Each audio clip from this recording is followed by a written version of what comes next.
Good morning बच्चों। आज हम लोग अपने संधि चैप्टर में यड़ संधि को समझेंगे। यड़ संधि में पहला स्वर हमारा दीर्घ या ह्रस्व ई होता है और उसके साथ जब आ या किसी अन्य स्वर का मेल होता है तो या बनता है। यानी अभी तक हमने पढ़ा कि पहला स्वर आ या आ था और उसके साथ ए, ओ, ई, उ किसी भी दूसरे अन्य स्वर का मेल हो रहा था। लेकिन अब हम यड़ संधि में देखते हैं कि पहला स्वर हमारा ई और उ है। यड़ संधि का पहला नियम ये है कि दीर्घ या ह्रस्व ई के साथ कोई भी दूसरे स्वर का मेल होगा तो या बन जाएगा और जिस स्वर का मेल होगा उस स्वर की मात्रा उस या पर लग जाएगी।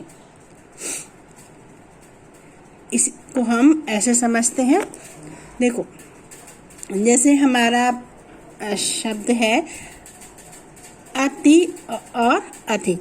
अति और अधिक को हमें मिलाकर लिखना है। अति का अंतिम स्वर हमारा है ई, ह्रस्व ई, और अधिक का पहला स्वर है हमारा आ।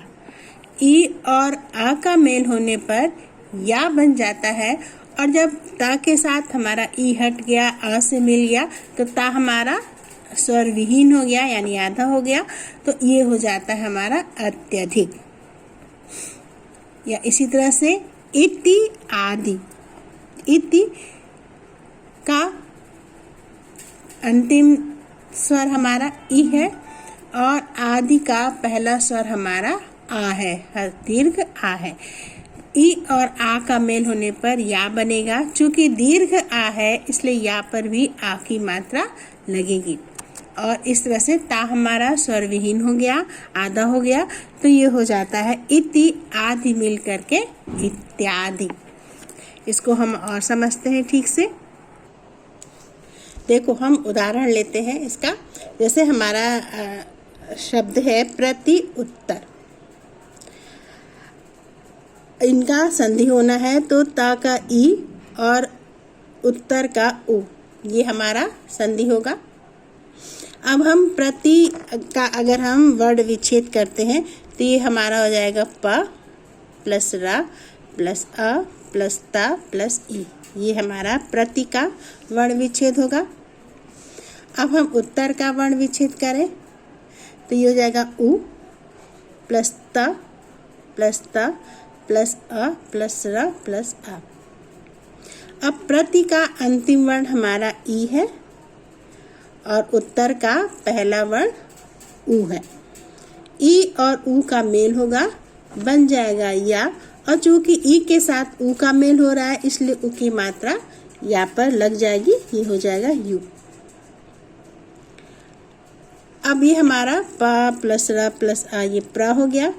ता हमारा स्वर विहीन है इसलिए आधा हो जाएगा। ई और उ मिलके यू बन गया और फिर उत्तर, आगे तर है, ये हमारा हो जाएगा प्रत्युत्तर, प्रत्युत्तर।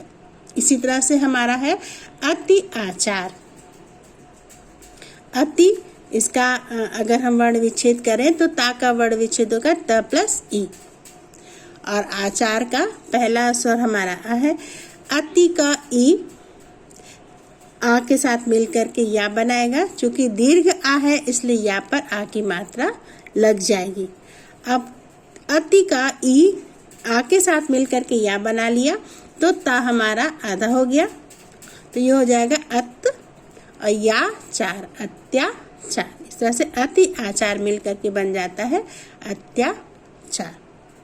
यानी पहला स्वर हमारा दीर्घ या ह्रस्व ई कोई भी हो सकता है और उसके साथ जो भी दूसरा स्वर मिलेगा बनेगा हमारा या, किसी भी अन्य स्वर के मेल से बनेगा या, और जो स्वर का मेल हो रहा है या पर उस स्वर की मात्रा लग जाएगी।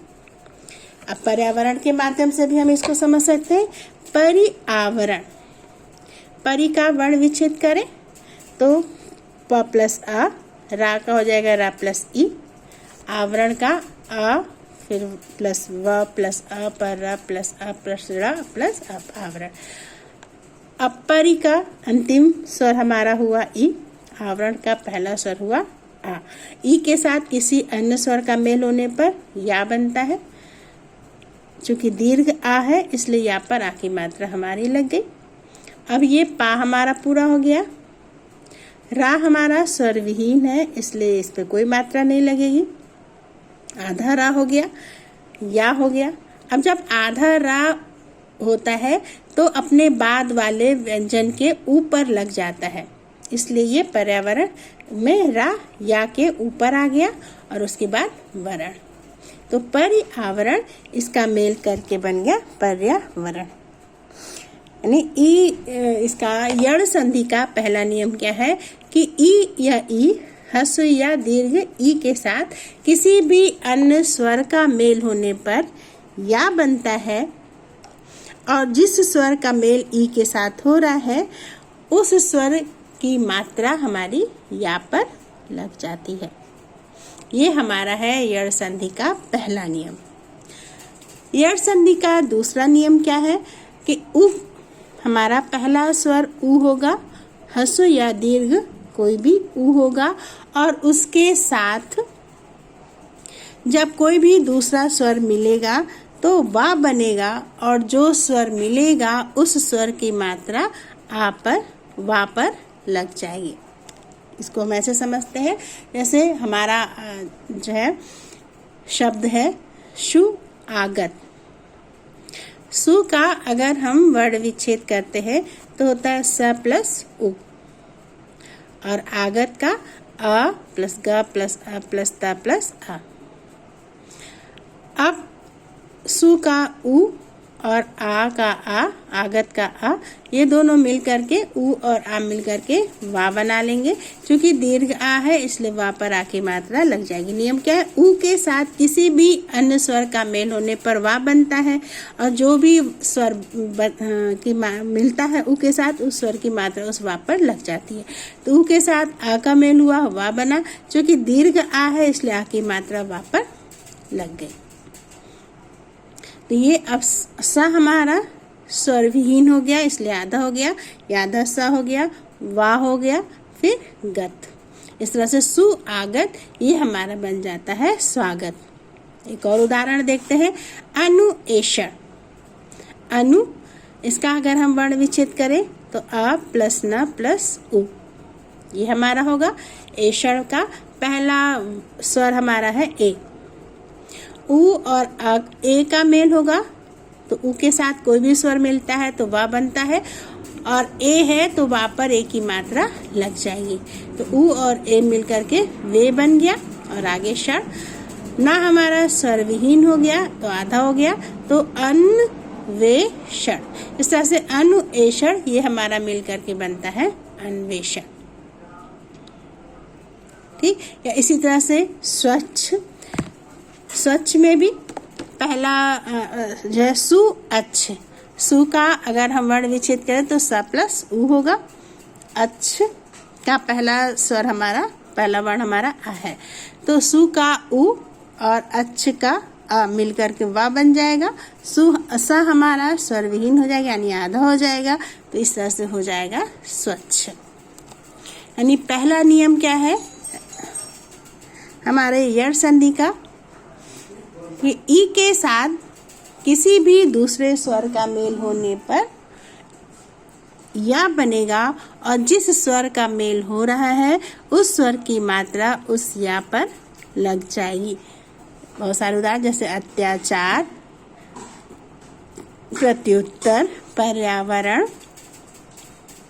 दूसरा हमारा नियम है कि उ के साथ, यहाँ पहले नियम में ई था, दूसरे नियम में उ है।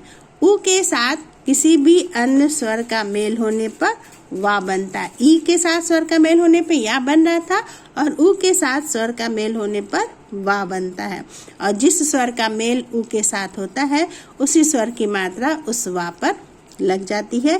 जैसे सुआगत स्वागत, सुअच्छ स्वच्छ, अनुएषण अन्वेषण।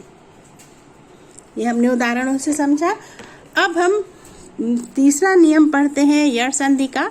तीसरा नियम है कि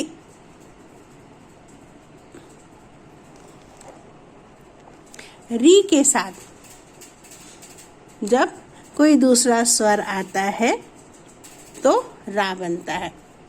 हमने गुण संधि में पढ़ा था कि पहला स्वर आ था और दूसरा स्वर री था तो अर बन रहा था। यड़ संधि में क्या है कि पहला स्वर री होगा और दूसरा स्वर कोई भी दूसरा स्वर होगा, बनेगा रा, और जो दूसरा स्वर है उस स्वर की मात्रा रा पर लग जाएगी। इसको हम समझते हैं। जैसे हमारा पहला शब्द है मातृ और दूसरा शब्द है आज्ञा। मातृ का अगर हम वर्ण विच्छेद करते हैं तो होगा मा प्लस आ, त प्लस री, मातृ। आज्ञा का आ प्लस ज्ञा प्लस आ। अब री, मातृ का अंतिम स्वर है हमारा री और आज्ञा का पहला स्वर है आ।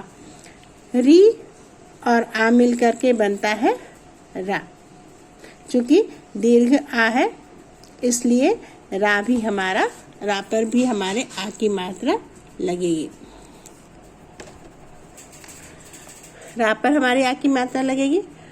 अब हम देखते हैं मा प्लस आ माँ हो गया। ता और रा, ता हमारा आधा है, आधे ता का मेल जब रा से होता है तो त्रा बन जाता है और आ पर ऑलरेडी आ की मात्रा है तो ये हो जाएगा त्रा पर आ की मात्रा और उसके बाद क्या। और इस तरह से मातृ आज्ञा, यहाँ पर स्वरों का मेल होने पर ये बन जाता है मात्राज्ञा। इसी तरह से पितृ आदेश, पितृ का भी अंतिम स्वर हमारा री है और आदेश का पहला स्वर आ है। री और आ मिलकर के रा बन जाएगा। पितृ में भी ता आधा हो गया, आधा ता और रा मिलकर के त्रा बन जाएगा, हो जाएगा पित्रादेश।